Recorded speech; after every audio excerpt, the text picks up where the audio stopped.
Hello, everyone. I'm Olympia.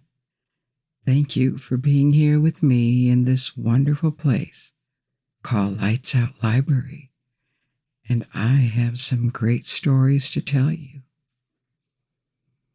We're going to visit mysterious places, events, and artifacts tonight.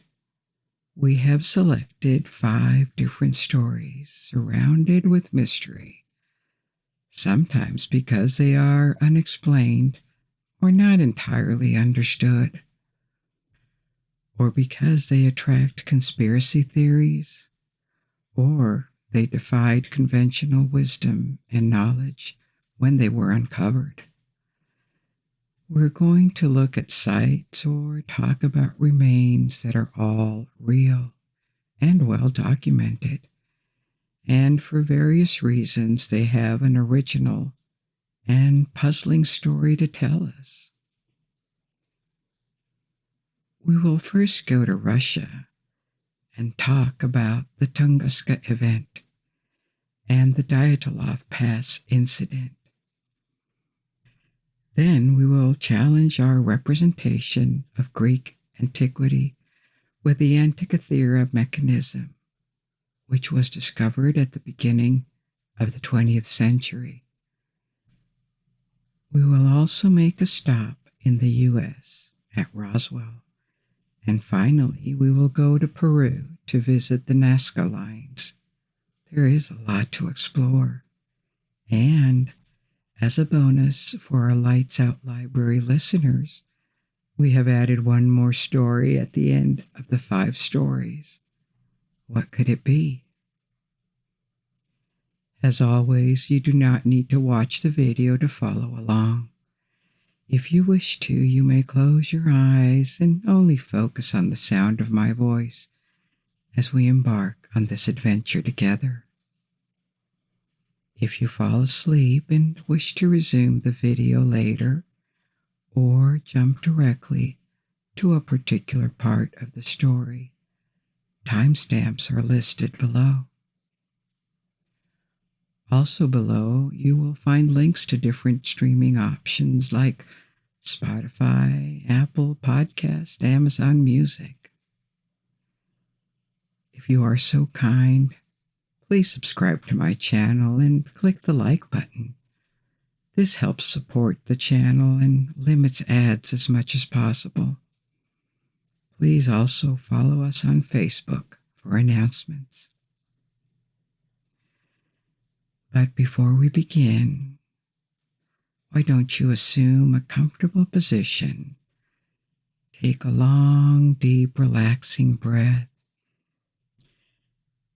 And when you exhale, release the tension in your shoulders and allow the sound of my voice to guide you through this journey. Our first stop takes us to Siberia. I'm going to tell you about the strange Tunguska event that took place in 1908. Tunguska is a region in the center of Siberia, very remote, and hundreds of miles away from any big city nowadays. And that was even more the case in 1908. It is very scarcely populated and covered by the taiga, the Siberian forest.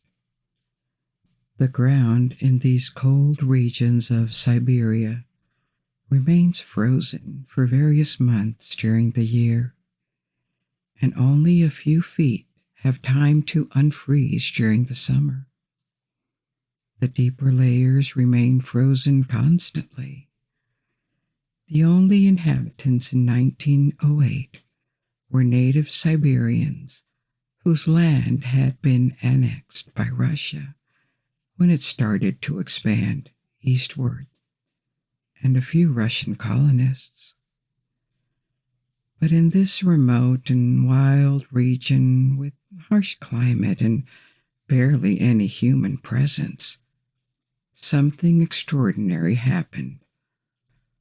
On a morning in spring 1908, at around 7 a.m. local time. People living close to the Lake Baikal, hundreds of miles to the southeast, saw a column of blue light moving across the sky. It was dawn, and the light was so intense that suddenly everything looked like daylight.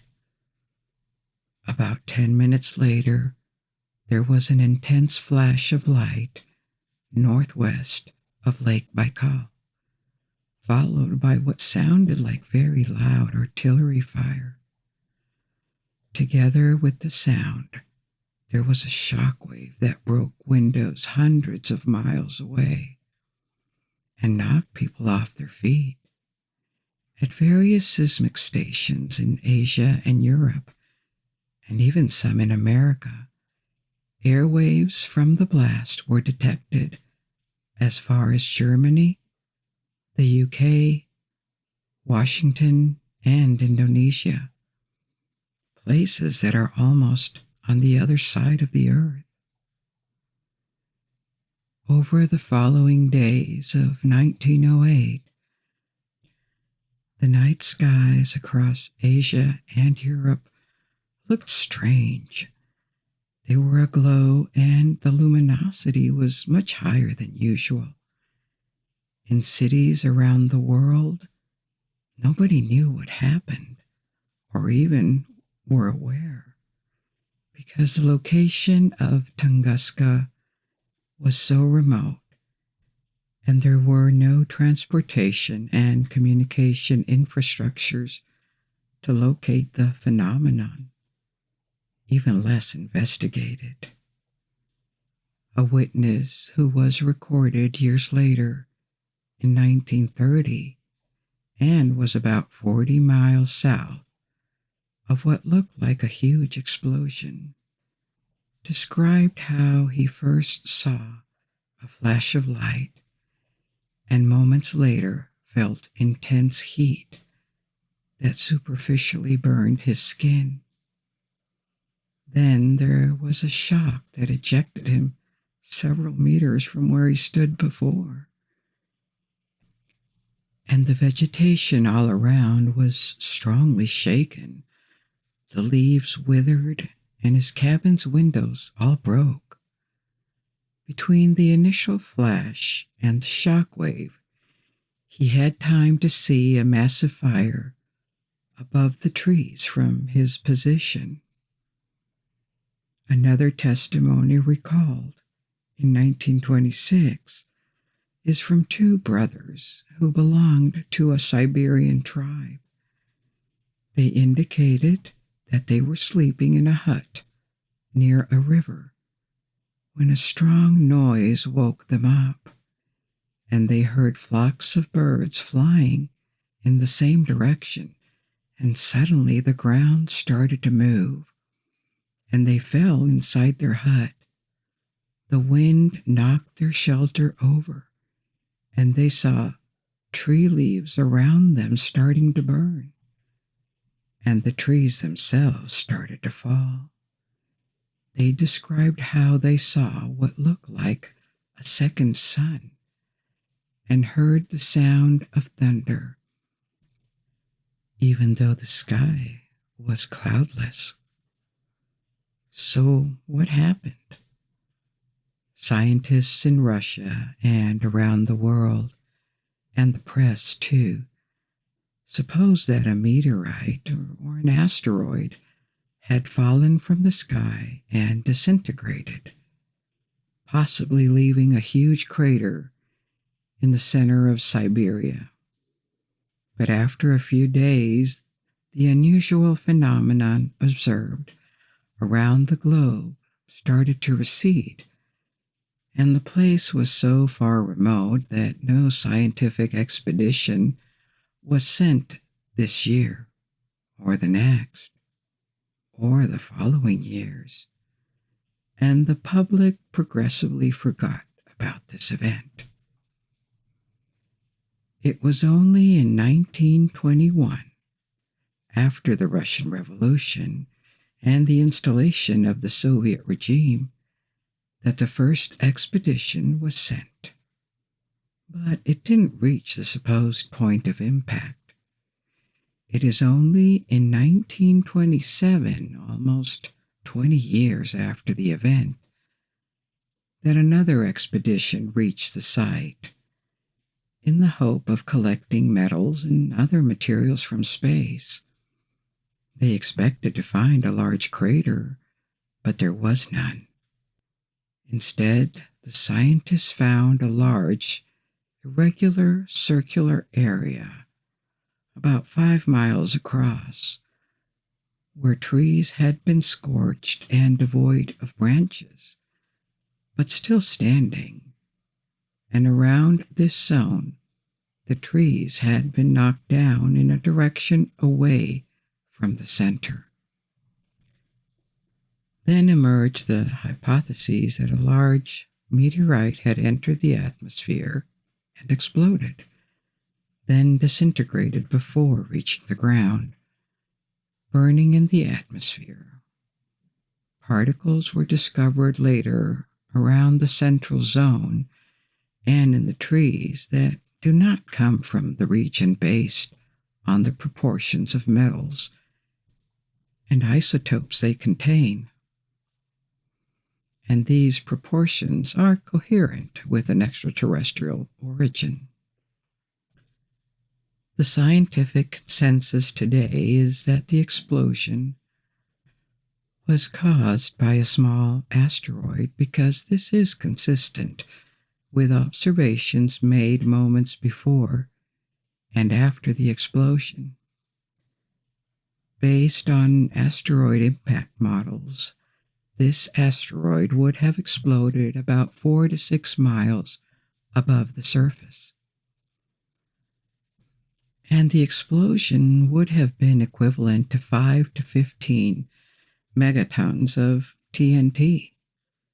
This is several hundred times the Hiroshima bomb, and comparable to some of the biggest hydrogen bomb tests that were conducted in the 1950s and 1960s.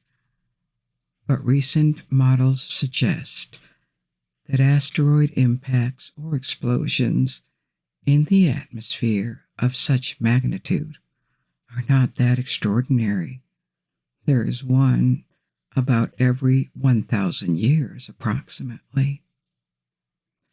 A smaller asteroid actually fell on Earth, also in Russia, in 2013, near the city of Chelyabinsk. And the energy of the explosives was estimated to be about 500 kilotons. This is 10 to 50 times less than the Tunguska asteroid, if it is one, but it was still enough to cause damage at the surface. However, given the lack of information, nothing here is 100% sure. For example, we don't exactly know if it could be another phenomenon that caused the explosion. And if the case is that it was an impact, what fell through the atmosphere exactly? It could have been a regular asteroid or a comet. All of these atmospheric perturbations that happened around the globe following the explosion could point to a comet. The dust and ice from its tail could have spread in the upper atmosphere and explained these glowing skies observed, sometimes thousands of miles away from the explosion. But a comet is generally less dense than a rocky asteroid because it is full of space ice that generates the tail. And at least theoretically, it should have disintegrated much higher in the atmosphere, not that close to the ground. Other possible explanations for the explosion have also been proposed over the years, even though they descend from the scientific consensus. One is that the explosion could have been caused by a massive release of natural gas. Through a leak, a column of gas could have formed up to the sky, and lighting would have ignited it. Then the fire would have stricken along the gas column and made the entire reservoir of gas underground explode. The biggest weakness in this theory is the absence of a giant hole at the surface level. In any case, the Tunguska Event, if it is an asteroid like most scientists think, it would have been powerful enough to destroy an entire metropolitan area. So in a sense, we've been lucky it took place in a region with very little human presence. No death was actually accounted for, even though it is possible that some people disappeared, but they were never identified. With further research in the 20th century, this event has drawn attention to the risk of a catastrophic asteroid impact and what could be done to avoid it in the future or limit the consequences. We are going to stay in Russia for our second story of the night. This time we're going to examine the Dyatlov Pass Incident. The Tunguska Event may have found a plausible and coherent explanation, but to this day, the Dyatlov Pass Incident remains extremely mysterious and open to interpretations. So what happened? In 1959, in the Soviet Union, a group of college students was formed for a skiing and hiking expedition across the North Urals. The students lived in the Ural region, in Yekaterinburg, where they studied at the Ural Federal University. There were 10 students in their early 20s, and the group's leader was Igor Dyatlov, a radio engineering student. There were 8 men and 2 women, and every single member of the group was an experienced hiker and skier. The goal of their expedition was to reach the Otorten Mountain, and the trip was technically difficult, but they had experience and physical condition and equipment to accomplish the hike in the best safety conditions possible. The group arrived at the town north of Yekaterinburg on the day of January 1959, and then they took a truck to the last inhabited settlement to the north, a village called Vitsai. On January 27, they began their trek from Vitsai to the Otorten Mountain. The following day, one of the members realized that he could go no further. He wouldn't be able to go on due to knee and joint pain, so he turned back and returned to Vitsai on his own. He did not know it yet, but this probably saved his life. The group of now 9 hikers kept advancing, and on February 1st, they started to move through a pass that would lead them close to their destination. But the weather conditions worsened.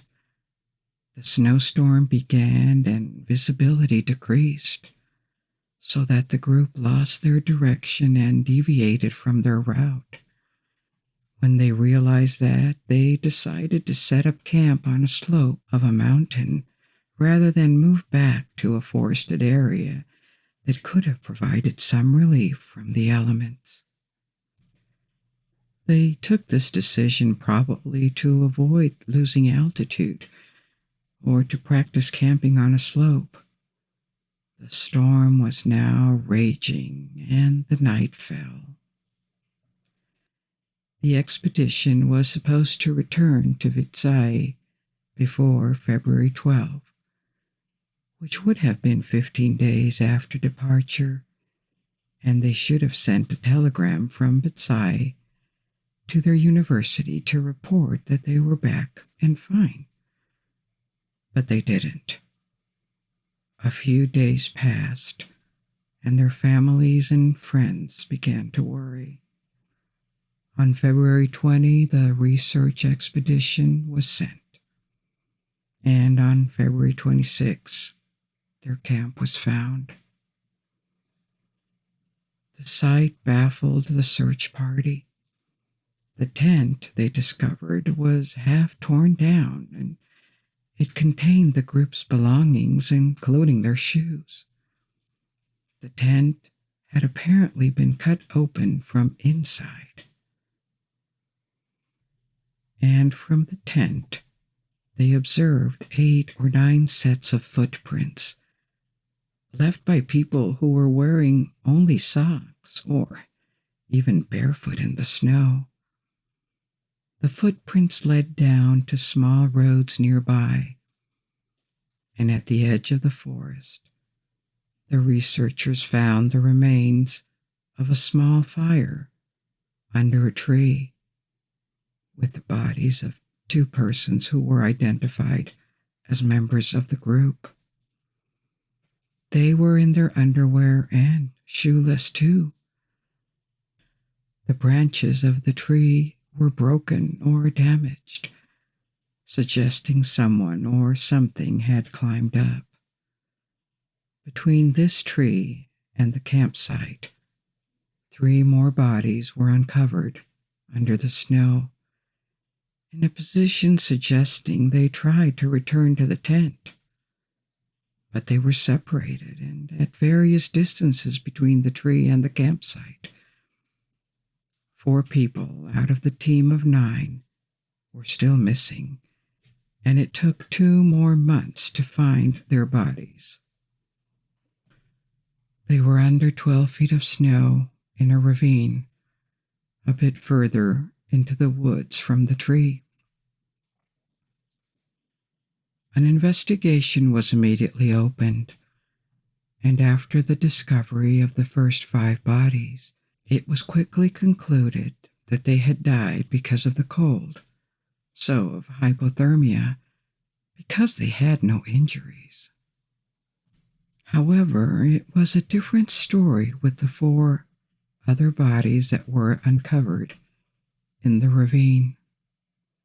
3 of them had mortal injuries to their skulls and their chests, but they had no external wounds associated with the bone fractures, as if they had been exposed to a high level of pressure, like a car accident, which obviously couldn't be the explanation here.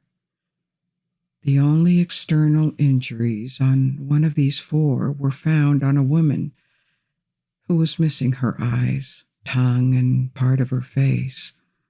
However, this could be explained by her position, because she was found lying face down in a small stream, and after more than 2 months, so the missing tissues could be a consequence of putrefaction or scavengers and not directly linked to a mutilation or her death. The whole situation looked impossible to understand.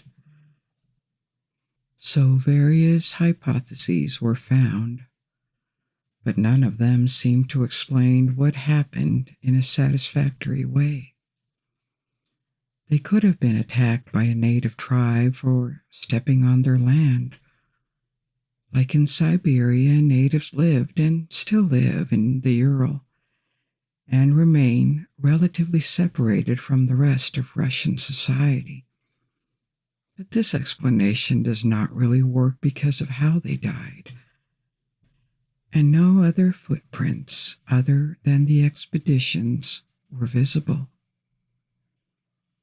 Also, the temperature was very low on the night they died, around at least minus 25 Celsius. That's minus 18 degrees Fahrenheit. And the storm was blowing.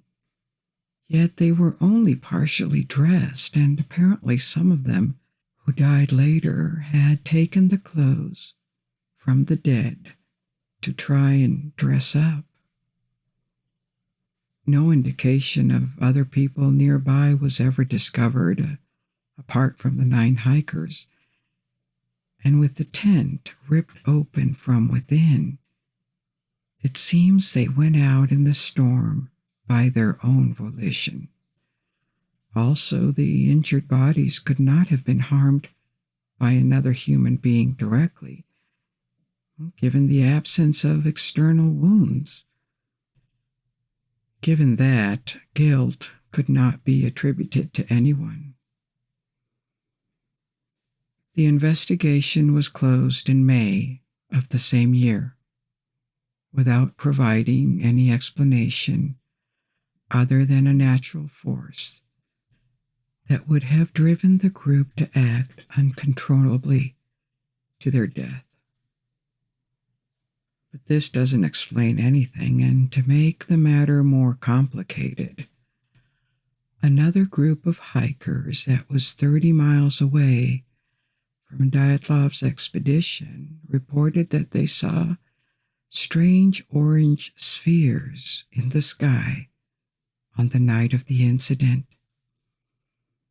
But they did so years later, and more testimonies of these flying orange spheres from people in the region surfaced too, but also several years later, which doesn't mean they are not believable, but this is strange. Nobody mentioned it earlier. Another theory that sounds reasonable at first sight is an avalanche, but it becomes questionable under scrutiny. The group could have woken up in a panic and tried to cut their way out of the tent because the entrance had been blocked by snow, and they feared an avalanche was going to bury them alive. That would explain why they were half naked and why they ran to the safety of the woods. Given the dark and the storm, they got separated into 2 or 3 groups. One of these groups made a fire, but they ultimately all froze to death because of how cold it was. At some point, the group that had the internal injuries would have been caught in an avalanche, and that would explain their fractures. Now, the problem with this theory is that apparently no avalanche took place. An avalanche would have left certain patterns and debris over a wider area. There was nothing of the sort here. Also, the first bodies to be uncovered had very little snow on them, and an avalanche able to inflict the injuries observed would have also damaged the tree line. But there was no damage visible at all. Actually, no avalanche was ever reported in this pass, and it is considered very unlikely because of the topography. And even more surprisingly, the footprints between the tents and the woods were consistent with people walking rather than running because of the distance between the steps. A more recent investigation revisited this hypothesis and suggests that they may have escaped the tent because they feared an avalanche that never happened. They reached the woods and separated. Some of them tried to return to the tent for equipment, but died of exhaustion. Others stayed around the fire, but as no one returned with clothes, they eventually died. And another group of 4 would have tried to establish another camp in the woods, but they fell in the ravine. This still does not explain their internal injuries very well, though, because they didn't fall from a very high position. Another theory is that the topography of the location would be such that wind could have produced infrasounds capable of inducing panic attacks. That would explain how experienced hikers would have started running naked in the dark. They would have been separated and would have been unable to return to their shelter, leading to their deaths. This theory is hard to prove. Another one that could better explain the injuries is that the group would have been taken in the middle of military tests, and that would explain maybe these flying orange spheres that witnesses reported years later. Speculation exists that the campsite accidentally fell within the path of a parachute mine exercise by the military, and of course, this explanation could not have been made public nor studied in the investigation that followed the incident. According to this theory, the hikers would have woken up in the middle of the night because of a loud explosion and were shell-shocked, completely panicked, and that would be the explanation for both their escape from the tent and their injuries. They would have been caught in the middle of explosions detonating in the air. This kind of bombardment was intended to be used against infantry moving in the open or in the forests. What gives credibility to this theory is that there are indeed recalls of parachute mine testing in this area in the Ural. But the military never acknowledged it had anything to do with this incident, and there is no obvious proof. You could even wonder whether the military would have let an investigation happen in the first place if they knew they were responsible for accidental deaths. Yet another theory, which is a bit similar, uses radiological weapons, and it is partly based on the discovery of radioactivity on some of the clothing, which was strange. But in the case of radiological weapons, everything should have been contaminated, not just part of the equipment. So the possibility of later contamination after the fact looks likely. All of these explanations look possible from a scientific and rational viewpoint, but many others have appeared over the years and are considered pseudoscientific because they use unproven phenomena or creatures such as a Russian Yeti to explain the incident.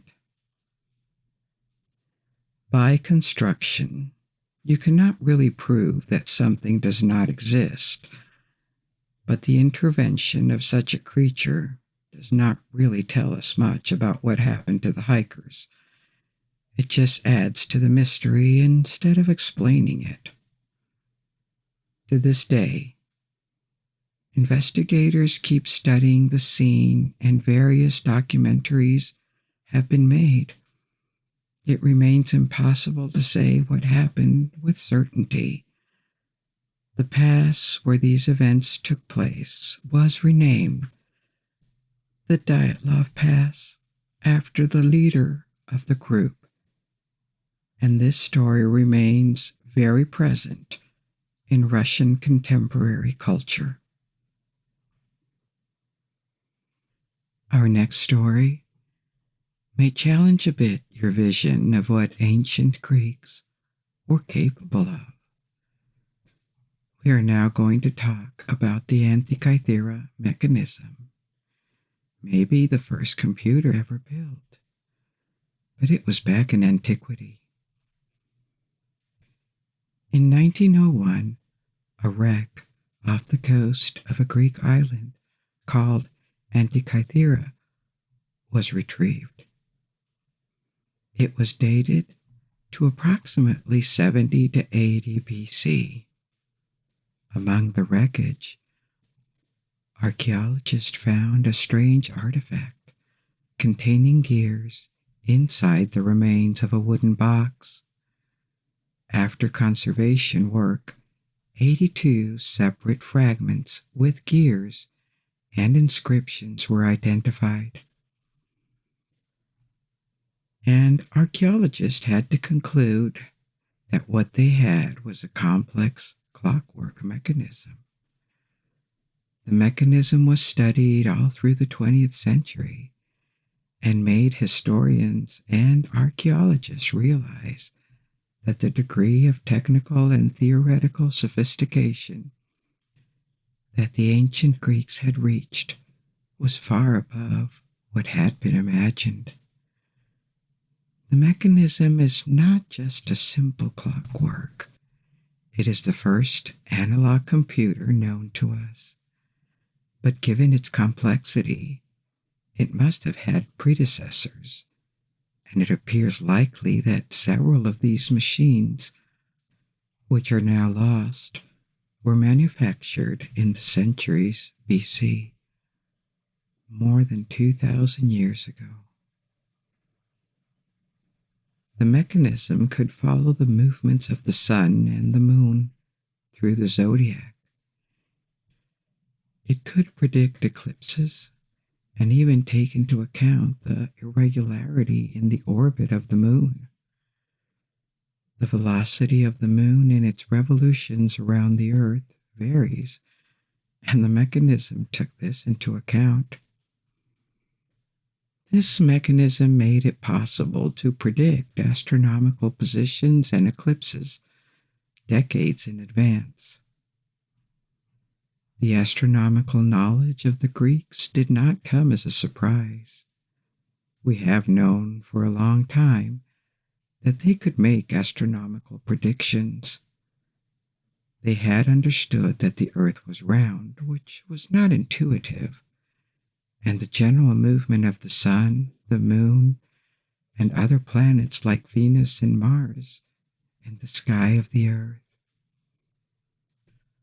What we ignored is that they had the engineering capability to use this information into an elaborate mechanism. This mechanism is not just a tool that increases men's physical ability. It is a tool that amplifies his capacity to process information and use it for predictions. The machine was never precisely dated. We know it is older than 80 BC because this is the period of the wreckage, but it doesn't tell us when and where it was built. It could be as far back as 200 BC. Apart from the theoretical knowledge and the engineering that went into its conception, the mechanism is remarkable for the level of miniaturization of its parts. Not all of them have been retrieved. Actually, many parts were lost. But this level of complexity was lost during the antiquity and was not reached again before the 14th century, with astronomical clocks made in Europe during the late Middle Age. It is likely that the mechanism was not perfectly accurate. First, because Greek theories about astronomy were incomplete and missed a lot of the information we now have. and also because every single gear or part in this machine was obviously made by hand, which implies looseness and imprecision. But still, the Antikythera Mechanism is a reminder that we can be surprised by the ingenuity of our ancestors. It was such an immense surprise when it was discovered that it was sometimes mentioned as proof that ancient aliens visited the Earth and gave technology to men. Actually, what we know of this machine strongly suggests it is only man-made. It is coherent with the astronomical knowledge the ancient Greeks had acquired, and however elaborate it is still very basic compared with modern computing machines. So these aliens would not have been that advanced and certainly enabled to travel between planets with the kind of engineering and technology in this mechanism.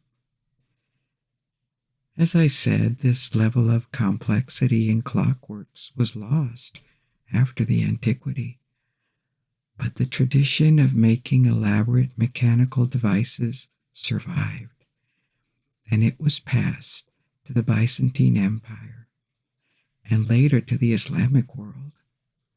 Both produced geared calendars, and the transmission of this knowledge may have helped Europe catch up in the late Middle Age and then keep refining these technologies in clocks and astrolabes, which were the ancestors of computers until electronics revolutionized everything. Our next story takes us to America. In 1947, something crashed at a ranch near Roswell, New Mexico. This was the beginning of one of the most famous, probably even the most famous story about UFOs in popular culture.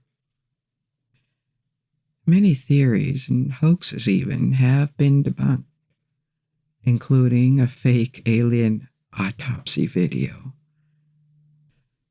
But the name Roswell keeps ringing bells and evoking stories of alien contacts and government cover-ups. Again, by definition, it is impossible to prove that no alien flying saucer crashed at Roswell, or that the U.S. government and the military told the truth. Any effort to explain things or evidence presented by authorities can be taken with suspicion or disregarded by those who want to believe anyway. But I'm going to leave this aside to focus on what we know about the facts and how the myth of Roswell appeared. Roswell is a city of about 50,000 inhabitants today. It was about 20,000 in the 1940s. In June 1947, a foreman working 30 miles north of Roswell noticed clusters of debris. There were rubber strips, sticks, paper, and tinfoil. According to an interview he gave to a local newspaper in July, shortly after this, he heard reports about flying discs and began to wonder whether what he had sighted could be the remains of one of these vehicles. The first reported sightings of flying saucers or flying discs that could be alien vehicles or advanced and secret military prototypes appeared in the 1940s, and their golden age was in 1950s. They were popularized by movies and novels. Photos appeared with these flying objects, and this all started the craze about UFOs. Nowadays, there are still alleged sightings of UFOs, especially in America, but their shapes tend to be more varied than they were back in 1950s. The flying saucer did not come out of nowhere. They were already evoked in science fiction novels before and during the Second World War, and also a project called Discopter was patented in 1944 by a Dutch-American engineer. An artist called Alexander Weigers. He made multiple drawings of an aircraft able to lift off vertically and sent these drawings to all of the branches of the U.S. military. This project was not developed further, but it inspired ulterior designs of vertical liftoff planes or projects that were abandoned, such as the Avro car. The Avro car was a kind of circular flying vehicle shaped like a frisbee. It ejected air underneath to provide thrust and liftoff, and it would have been like a high-performance helicopter. That was the ambition. But after development in the 1950s, it was finally abandoned for insufficient performance and was never mass-produced. But it did look like a flying saucer. It is possible that various observations of UFOs were actually prototypes and secret prototypes. But the way these observations also followed a cycle of science fiction works and movies also point to many other sightings being just hallucinations or mistakes, or hoaxes maybe. In any case, the crash at Roswell happened just as a flying saucer craze was beginning, and it contributed to it. The U.S. Air Force sent people to pick up the debris at the ranch in 1947 and issued a press release announcing that they had recovered a flying disc which had crashed. But we know it today because the Air Force acknowledged it. This was not the truth. Officially, the disc was attached to a weather balloon and contained measuring instruments. However, the urge to collect the device and then send it to another base appeared a bit suspicious. And years later, the U.S. Air Force revealed that the weather balloon was just a cover-up, and the device was supposed to serve for nuclear test monitoring, which was much touchier and more confidential in context of the corridor that was just beginning. Of course, this initial cover-up makes it harder to believe in the second version, however coherent it may sound, and in any case, this incident drew the attention of the growing UFO enthusiasts community. But the Roswell crash was forgotten in the following years. It faded from the attention of UFO researchers for more than 30 years, until it attracted much more interest from the late 1970s. Conducting interviews with people involved in the 1947 incident and obtaining hundreds of documents thanks to the Freedom of Information Act, several UFO researchers held an investigation and concluded that something totally different had happened. At least one alien spacecraft would have crashed near Roswell. Alien bodies would have been recovered and a government cover-up would have taken place. This is the basis for the modern Roswell myth, or Roswell events for believers. The one that inspired conspiracy theories, TV shows like The X-Files or movies, Anthropologists who worked on the cultural phenomenon have argued that this is an example how public preoccupation, or zeitgeist as it is called, takes shape in the 1950s. There was an obsession with new lethal weapons due to the Cold War, and external threats in general that could have infiltrated America. And this gave a multiplication of flying saucer sightings. In the 1980s and 1990s, the preoccupation with cover-ups by authorities and repression grew with scandals like Watergate, or the revealing of what governments had hidden during the previous decades, especially in communist countries. And this produced a multiplication of conspiracy theories that aligned perfectly with the Roswell story, and it made it move from the fringe to the mainstream. Just in a few years, Roswell became maybe the most famous UFO case of all time, until the story made it to the TV screens. Various witnesses had been discredited in the process, but still, you cannot prove something that does not exist. And for most people today, Roswell is associated with entertainment or even tourism. The city of Roswell benefits from it, rather than something they really believe in.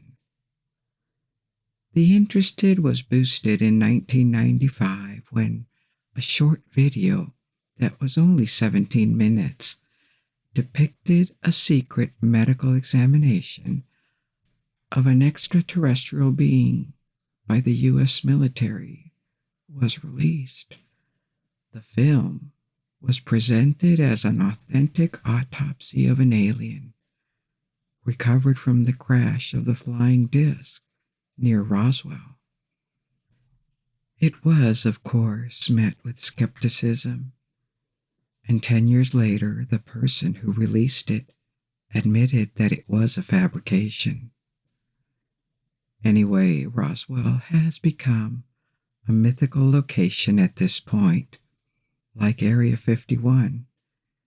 If anything, I think it should be an invitation to think about the existence of extraterrestrial life in the universe, which is something to be taken seriously and also a fascinating topic. Let's go way south of New Mexico. This story takes us to Peru and the extraordinary Nazca Lines, another location that some have considered as proof that ancient civilizations were in contact with aliens. But in any case, the significance of these man-made creations remains very unclear. When Spanish conquistadors invaded Peru, the core of the Inca Empire in the 16th century, some of them noticed ruins in the region of Nazca, near the Pacific coast, but they took them for the remains of ancient roads, and these remains were ignored for centuries, until Peru became independent, and soldiers and later civilian pilots reported these strange lines in the Nazca Desert. Finally, an archaeologist spotted them from nearby hills in 1927, and the lines were studied from the 1940s. So what are these lines? They are a group of large geoglyphs, which means large designs produced on the ground and that are better seen from above. They were made by incisions in the soil of the desert. Many lines run across the landscape, but there are also figurative designs of plants and animals such as a spider, a hummingbird, a condor, or a monkey, and even a strange humanoid design called the astronaut. These lines are about 2,000 years old. They were created between 50 BC and 580 by removing just a layer of pebbles on the ground, which reveals the subsoil. These drawings on the soil are large. Each particular design measures around half a mile, so it is impossible to see what they represent without gaining a bit of altitude and seeing them from above. They were abandoned but well preserved because of isolation and the very dry and windless climates of the plateau where they are located. The lines are not deep, just a few inches, but from above, the contrast in color makes it easy to see what they represent. They are much older than the Inca Empire that the Spaniards found when they explored the west of South America. They were created by people from the Nazca culture, centuries before the rise of the Incas, when in Europe the Roman Empire was also rising. This region was inhabited by people who developed their own culture and political organization in the south of Peru. We don't know what they named themselves, but we do know they found ways of surviving in this very arid region.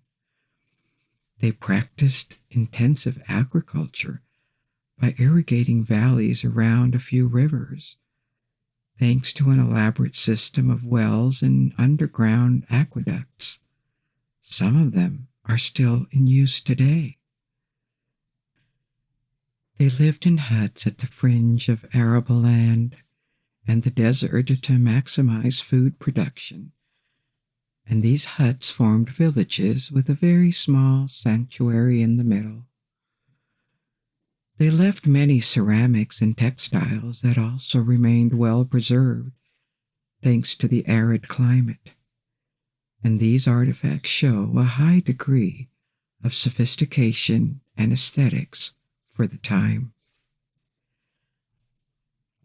After centuries of stability, they declined in the 4th century AD, maybe due to climate phenomenon, and this population and culture was absorbed by their followers. But even when the Incas expanded 1,000 years later, the site of Nazca was preserved by its remoteness and hostile climate, which is why the lines remained untouched. But why and how did they create these lines that are best seen from the sky, when they had, as far as we know, no way of flying? This has been a topic of research for many archaeologists and anthropologists since its discovery. One hypothesis is that the Nazca people created them to be seen from the sky by deities, by their gods, as a gift to them, or as a way to draw their attention, or maybe it could be related to astronomy. Various cultures, including earlier ones, constructed earthworks that combine astronomical sightings with their religious beliefs. There are some in North America at Cahokia by the Mississippian culture, or Stonehenge in England is another example of this. Or maybe they could represent constellations. There is no consensus on their purpose, but almost all archaeologists agree that they must have had some sort of religious significance. The mysterious nature of lines and their originality also generated plenty of less conventional theories, that they could be a landing site for aliens or a way to communicate with them. And obviously, the astronaut has attracted speculation. Now, it could just be a human figure with large eyes, but some have seen it as a clue of a contact with the extraterrestrial beings, or maybe time travelers. The evidence lacks, obviously. What may feed these theories about the lines being more than archaeological remains, among others, is their style. It strangely speaks to us because of the stylization of the figures that makes them look oddly modern or even futuristic. There is this combination of simplicity and geometry. These patterns are not unique to the site. They can also be seen in ceramics and textiles produced by the Nazcas. There is a permanent mission studying the Nazca Lines today, and the site has been designated as a World Heritage Site by the UNESCO. New hypotheses keep being made about its purpose, so maybe the Nazca site will deliver more secrets in the future. There's going to be one more unpublished story for those of you who are exploring the stories again. We are going to talk about a story that has baffled many for the last 50 years or so. The story of D.B. Cooper. We should mention that the name D.B. Cooper is really a media epithet of an unidentified man who hijacked Northwest Orient Airlines Flight 305, a Boeing 727 aircraft on November 24, 1971. The hijacker identified himself as Dan Cooper, but a reporter confused his name with another hijacker, and thus subsequently he became known as D.B. Cooper. Flight 405 departed Portland, Oregon to Seattle, Washington, when Dan Cooper boarded the plane carrying a black attaché. He had purchased a one-way ticket. This route was commonly called the SeaTac, which was a quick 30-minute flight between Seattle and Tacoma international airports. On his ticket, his name appeared as Dan Cooper. Eyewitnesses described him as a white male in his mid-40s, wearing a business suit with a black raincoat, a white shirt, and a thin black tie. In addition to his briefcase, he also had a brown paper bag. Cooper boarded the flight and sat on seat 18E, which was the last row on this type of plane, and he ordered a bourbon and 7-Up for his flight. This airplane had a crew of 6, 3 in the cockpit and 3 in the main cabin. A total of 37 passengers had boarded the plane, which departed on time at 2:50 p.m. Pacific Standard Time. Since Cooper was sitting in the last row, there was a jump seat directly behind him, where a flight attendant was seated. Cooper handed the flight attendant a note, and she assumed the passenger was handing her his phone number. Because of this, the flight attendant simply dropped the note in her purse. But then Cooper whispered to her that she better look at the note, because he had a bomb. The note actually said that he had a bomb in his briefcase, and that he wanted the flight attendant to sit by him. After the flight attendant sat by him, Cooper opened his briefcase and showed the flight attendant what appeared to be dynamite. There were 2 red cylinders with wires attached to them and a cylindrical battery. It was then that Cooper told the flight attendant what his demands were, and she wrote them down on a note, which she took to the cockpit. He demanded $200,000 in ransom. This is the equivalent of $1.5 million in 2023. He also wanted 2 front parachutes and 2 back parachutes. He wanted the money in negotiable American currency. And because he requested 2 parachutes, it was assumed that he planned to take a hostage with him. He also made other demands, like when landing in Seattle, the fuel tanks were to come to the plane and the passengers should remain seated. He said he would release the passengers after he had the money. The flight attendant would later relate that Cooper did not seem nervous and that he was actually rather nice. He also seemed like he was familiar with the territory they were flying over. He engaged in small talk with the flight attendant and asked her where she was from, to which she replied that she was from Minnesota, which prompted him to say, "Very nice country." The flight attendant, in turn, asked Cooper why he had chosen Northwest Airlines to hijack, and he replied that it was not because he had a grudge against the airlines. It was just because he had a grudge. He then explained that this flight simply suited his needs. After they landed around 5:46 Pacific Standard Time, and with Cooper's permission, the pilot parked the aircraft on a partially lit runway that was away from the terminal.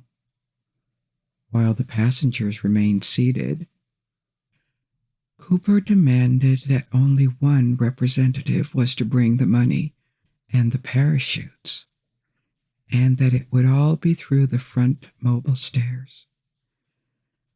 The flight attendant exited the cabin through the front door to collect the ransom money. Then she walked down the aisle to the back row, where Cooper was seated.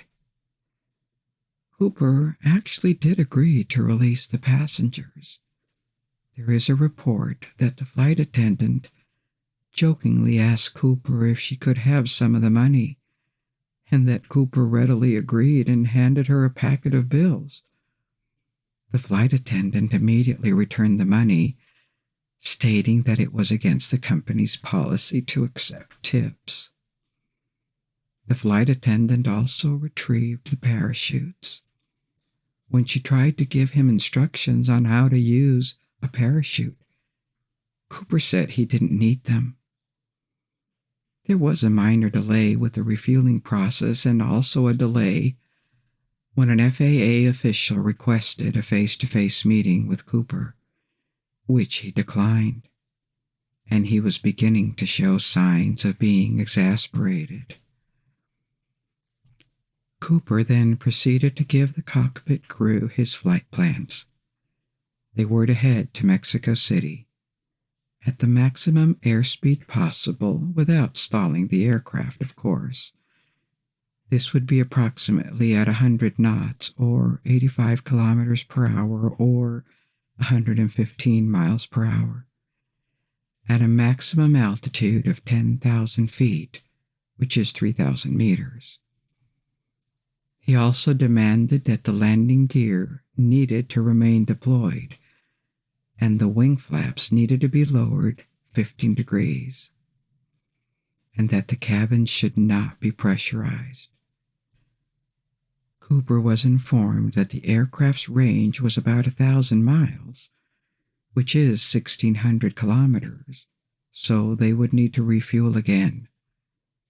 They agreed that this would be done at Reno Tahoe International Airport. Cooper also asked that the rear exit door remain opened and with the air stair extended. He was informed that this was unsafe, to which he replied, "It can be done, do it." He then refused to continue to argue and said he would just do it himself once they were airborne. He then said he would need a flight attendant to remain on board to assist in this operation. Around 7:40 p.m., the flight took off again, with only the flight crew and one flight attendant. 2 F-106 fighters and a T-33 trainer followed the 727. The three jets maintain an S pattern to stay behind the slow-moving 727 and out of Cooper's view. There was an exchange with the flight attendant and Cooper regarding her fear of being sucked out of the aircraft when she lowered the stairs, and finally Cooper decided he would do it himself. The flight attendant begged him that he take the bomb with him, to which he responded that he would disarm it or take it with himself. The flight attendant then proceeded to the front of the plane. At 8 p.m., the pilot reported that a warning light had flashed in the cockpit, indicating that the staircase had been lowered. He was asked if he needed assistance through the PA system, and all that was heard was no. They asked Cooper to raise the stairs so that they could land safely, but nothing was heard from him. At 11:02, with the rear staircase still deployed, the plane landed at Reno Tahoe International Airport. Initially, the FBI did not approach the plane, fearing that the bomb and the hijacker were still on board. But after 30 minutes, the search they concluded that the cabin was safe. Cooper and his bomb were no longer on board. An investigation was immediately opened. Fingerprints were lifted from the airplane, and a series of composite sketches were completed. Defining precisely the area to search was difficult. The pilots of the escort planes did not see anyone jumping from the plane, and the radar did not detect a deployed parachute. They had no idea how long Cooper had stayed in free fall before pulling his ripcord. And considering that he was wearing all black clothes, with the lack of light and the limited visibility, it was nearly impossible. So, what happened to D.B. Cooper or Dan Cooper? Initial extrapolations placed Cooper's landing zone within an area south of Mount St. Helens, southeast of Ariel, Washington, near Lake Merwin. The FBI carried out several searches by foot and by helicopter, but Cooper nor any of the equipment he presumably carried was found. There were numerous broken treetops in several places where plastic and other objects resembling parachute canopies were sighted and investigated, but nothing relevant was ever found. In early 1972, the serial numbers for the bills were released to the general public and offered a reward for anyone who would recover the money. But nothing other than cons came out of that. In 1973, with the ransom money still missing, several rewards were offered for recovered bills, and although near matches were reported, no genuine bills showed up. Analysis conducted later concluded that what was calculated as the original landing zone was inaccurate. It also noted that with the eruption that occurred in 1980 of Mount St. Helens, more than likely any evidence or physical clues were destroyed. In February 1980, a young boy, while vacationing in the Columbia River, downstream from Vancouver, Washington, was raking on the riverbank when he uncovered 3 packets of ransom cash, totaling about $5,800. And even though the bills had disintegrated, the FBI did confirm that this was a portion of the ransom. When they investigated how these bills had deteriorated in a rounded fashion as opposed to being matted together, indicating that they had been deposited by river action and not buried. And this conclusion supported the hypothesis that Cooper had not landed near Lake Merwin, nor any tributary of the Lewis River. In 2016, the FBI announced that the investigation in the Cooper case would be suspended. There was a 66-volume case file compiled over 45 years, but the hijacking of D.B. Cooper remained unsolved. The FBI from the beginning did not think that Cooper survived the jump. They attributed this to his lack of skydiving experience and also his lack of knowledge regarding parachutes, and adding the inclement weather on the night of the hijacking, plus the unused ransom money. They admitted that initially they thought he was an experienced jumper, but then they concluded that no experienced jumper would attempt this at night, and furthermore without jump boots.